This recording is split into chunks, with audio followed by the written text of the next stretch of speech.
Assalamualaikum warahmatullahi wabarakatuh. Bertemu lagi dengan saya Tarisa Anjani. Saya dari kelas 10 MIPA 3. Di sini saya akan menjelaskan materi tentang virus. Apa aja sih ciri-ciri dari virus, struktur, dan juga replikasi yang terjadi pada virus. Mari kita pelajari materinya.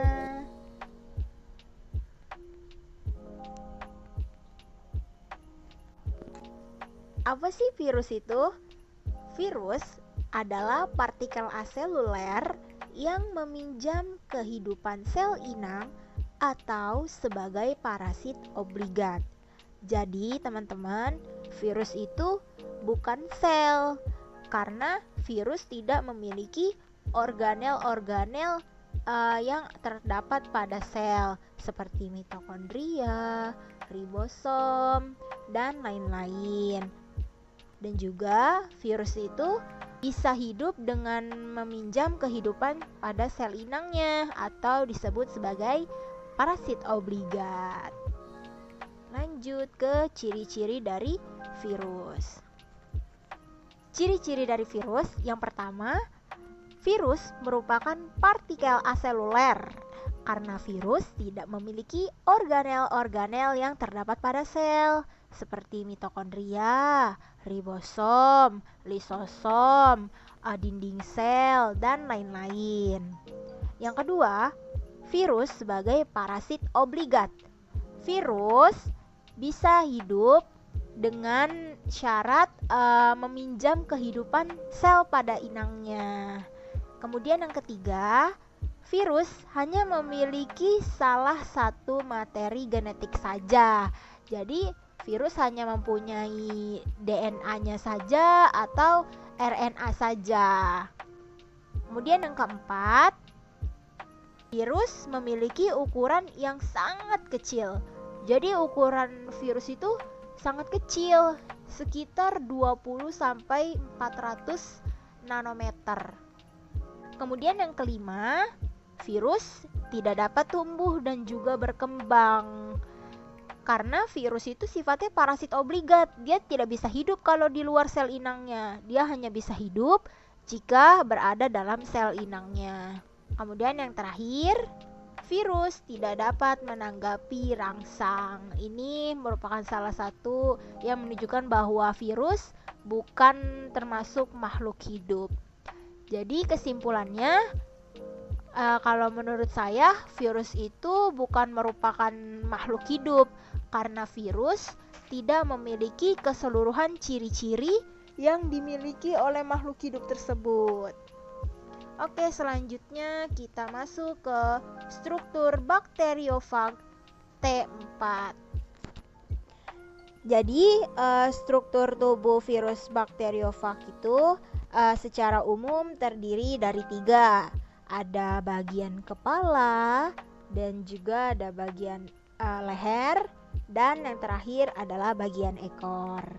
Nah, di bagian kepala ini terdapat materi genetik yang diselubungi oleh selubung protein atau yang disebut juga dengan kapsid. Kemudian ada leher yang berfungsi sebagai penghubung antara kepala dan juga ekor. Dan yang terakhir ada ekor.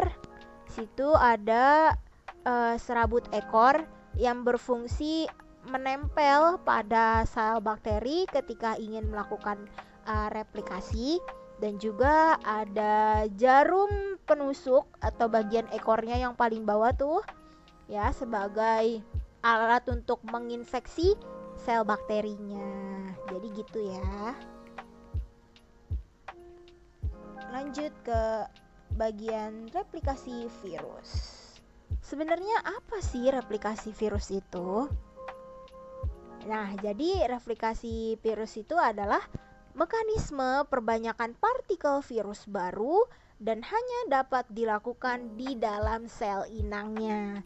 Bahwa tadi kita sudah tahu ya bahwa virus itu memiliki ciri-ciri sebagai parasit obligat yang bisa hidup atau memperbanyak diri hanya dalam sel inangnya.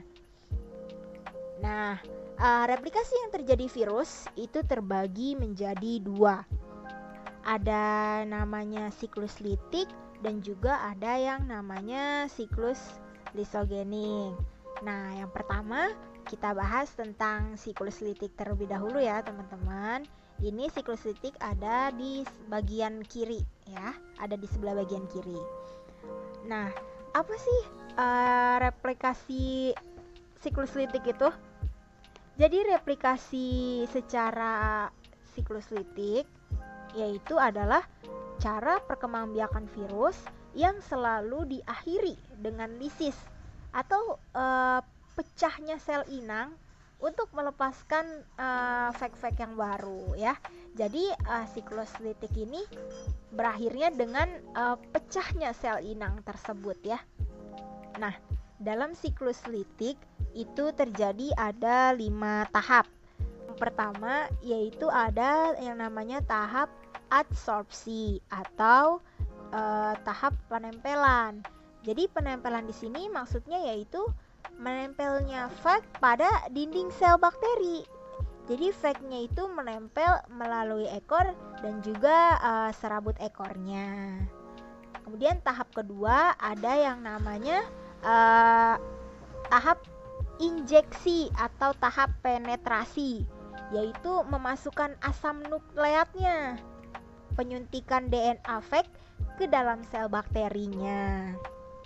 Nah, setelah DNA-nya sudah disuntikan ke dalam sel bakteri, yaitu kita masuk ke tahap sintesis atau fase pembentukan.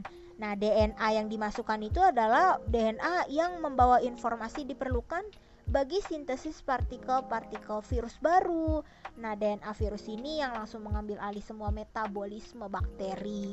Jadi membentuk komponen-komponen yang ada pada virus. Kemudian setelah komponen-komponennya sudah dibentuk, kita masuk ke tahap perakitan. Setelah dibentuk komponennya, dirakitlah menjadi suatu virus yang utuh. Nah, setelah virusnya sudah utuh, kita masuk ke tahap yang akhir, yaitu tahap lisis.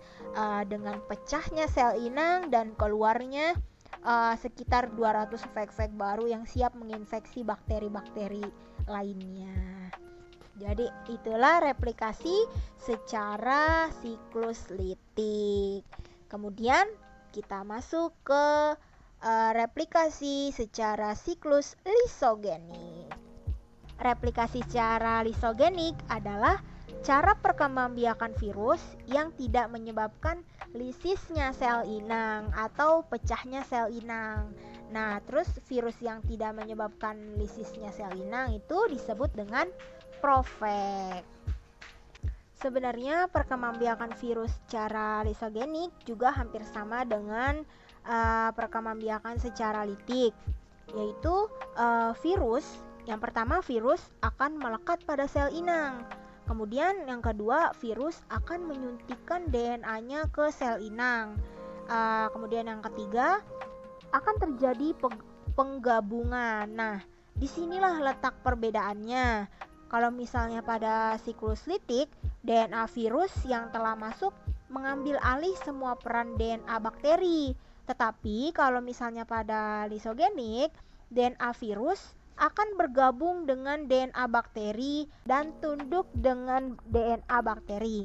Nah, kalau dalam kondisi normal nih, virus yang ada dalam bakteri tersebut akan nyaman berada di dalam situ. Tapi kalau misalnya dalam kondisi yang tidak nyaman, maka profag tadi akan merusak dinding sel inang dan melakukan siklus litik di dalam sel inang. Jadi itulah replikasi yang terjadi pada virus secara siklus lisogenik. Nah, kita sudah sampai pada akhir materi. Terima kasih banyak sudah menonton sampai akhir ini, sudah mendengarkan penjelasan dari saya sampai akhir ini. Semoga materi yang saya sampaikan bisa bermanfaat buat teman-teman semuanya. Oke, sampai sini aja. Terima kasih. Kurang lebihnya mohon maaf. Wabillahi taufiq wal hidayah.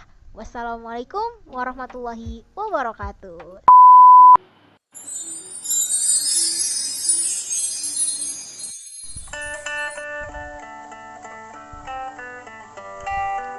Virus adalah partikel aseluler. Virus sifatnya parasit obligat yang dapat hidup di dalam sel inangnya, sel bakteri, sel hewan, dan sel tumbuhan. Virus adalah partikel aseluler.